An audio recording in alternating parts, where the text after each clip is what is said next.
Welcome everybody, here's your Strategy Wolf and welcome back to Strategic Command American Civil War. Welcome back to our match versus Balthazor Strategic Arcana. In the Conquest of Mexico, we're playing the US side, and we're in the 4th turn.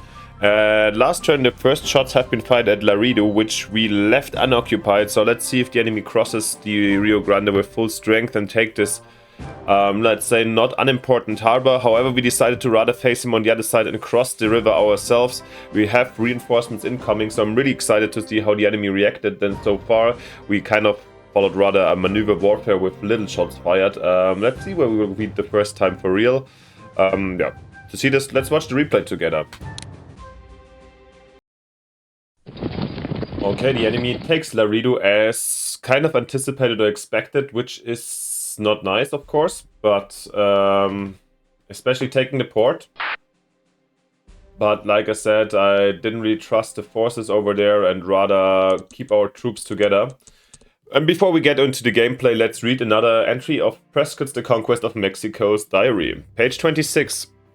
A far more interesting personage in the mythology was Quetzalcoatl, god of the air, a divinity who, during his resistance on Earth, instructed the natives in the use of metals, in agriculture, and in the arts of government.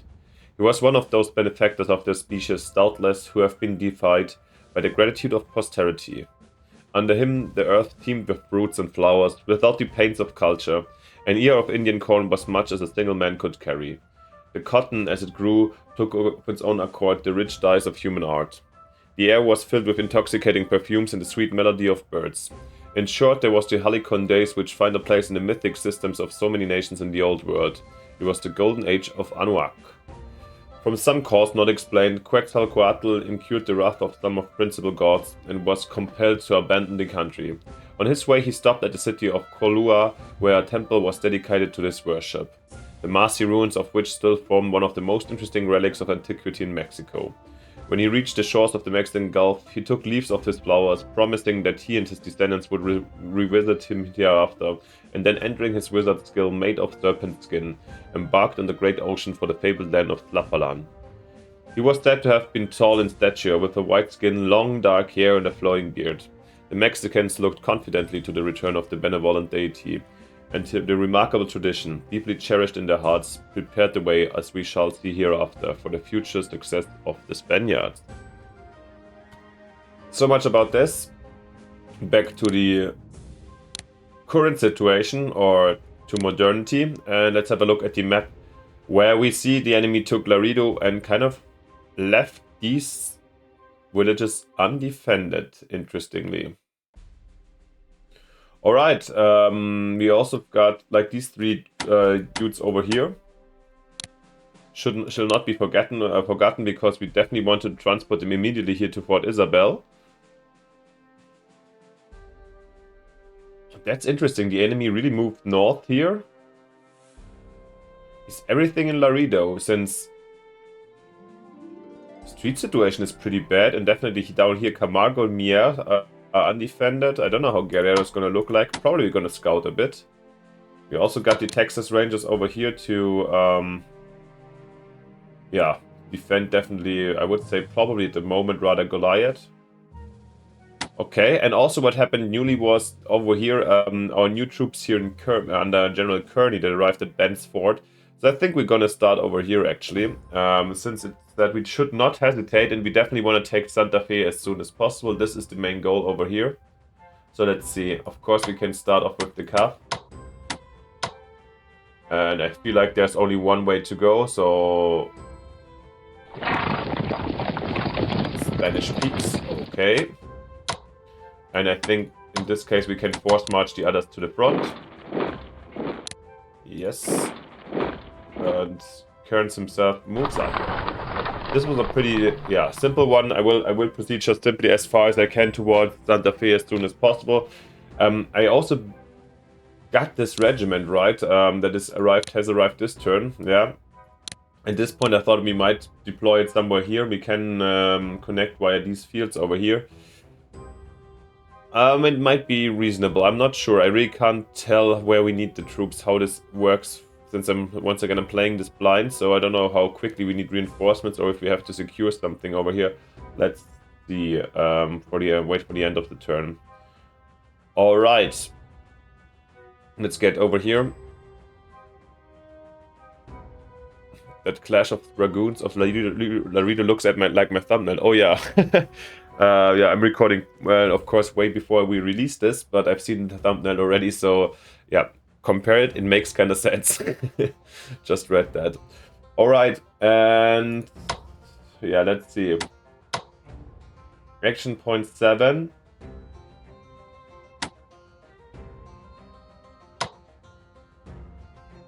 Yeah, they are also unoccupied, that's sick.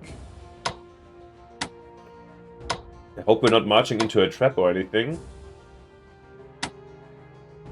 But in this case, I feel like I want...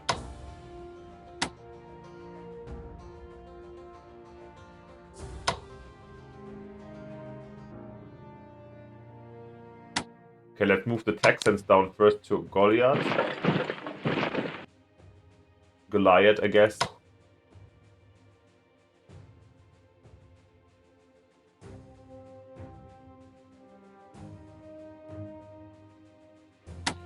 Yeah, what do we know? We have no idea about other troop strength of the enemy. We saw like there were 3 brigades and 1 HQ, so I assume they're also like similar to our force without artillery. And I feel like they must be in this area. Actually, we have our regiment here, so let's also take these tiny villages. Just to take these little MPPs or supply, and also to get some better spotting or control. If we see anybody coming, we know people are coming, so this is good to know.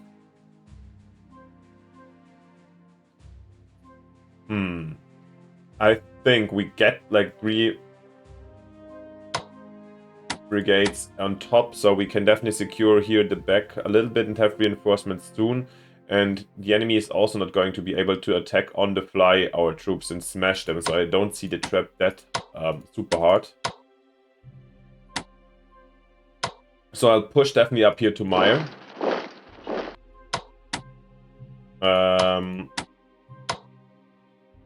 And with this brigade, I think I'm gonna, with these regulars, I definitely want them up here to secure the flanks. Yep.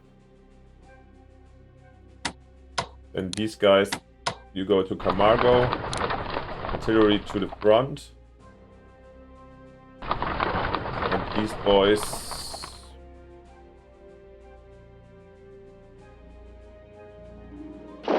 yeah, secure towards Bravo a little bit.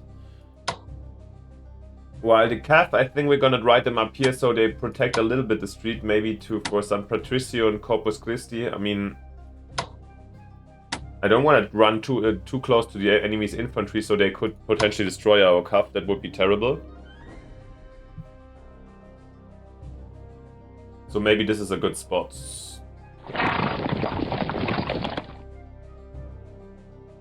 Yeah, I mean, if the enemy really is up here and there's like not so great streets, sure, the enemy took Laredo from us, which is a good port, but at the same time I'm having really a good... I'm easily taking here this area, which allows us basically the attack to Monterrey or the approach to Monterrey, so I'm not unhappy, like I say, but let's see. Let's start off then with these guys here, transports, which have to be... Oh! And once again, oh god. I thought they would be able to reach basically Port Isabel already this term. Oh, hopefully I was not really too... Oh god.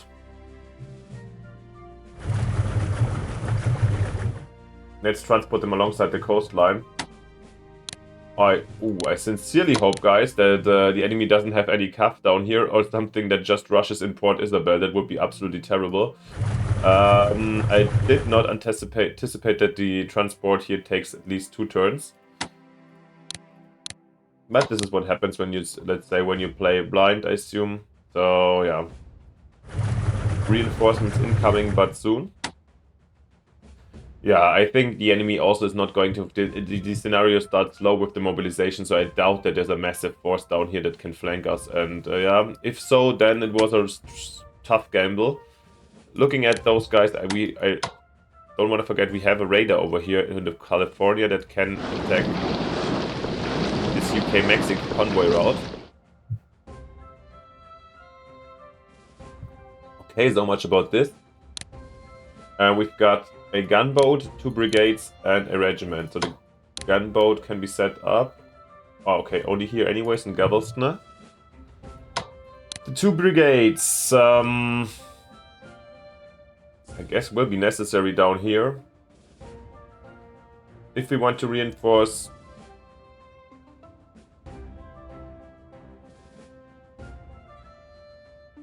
It's really hard to tell if we need what we need over here. How hard it's gonna be to take Santa Fe. I have no idea how strong the enemy is. However, let's focus still. Okay, we're still gonna focus down here on this front. It's the essential one right now. The question is, where shall we deploy the regiment? I think I'll deploy the regiment over here so we can either use it to flank security or something like this. At some point it will be useful. So, okay, let's get them out and let's not forget to transport them over here to the Western Front. Alrighty, and is there anything we could get another regiment, but I feel like they are...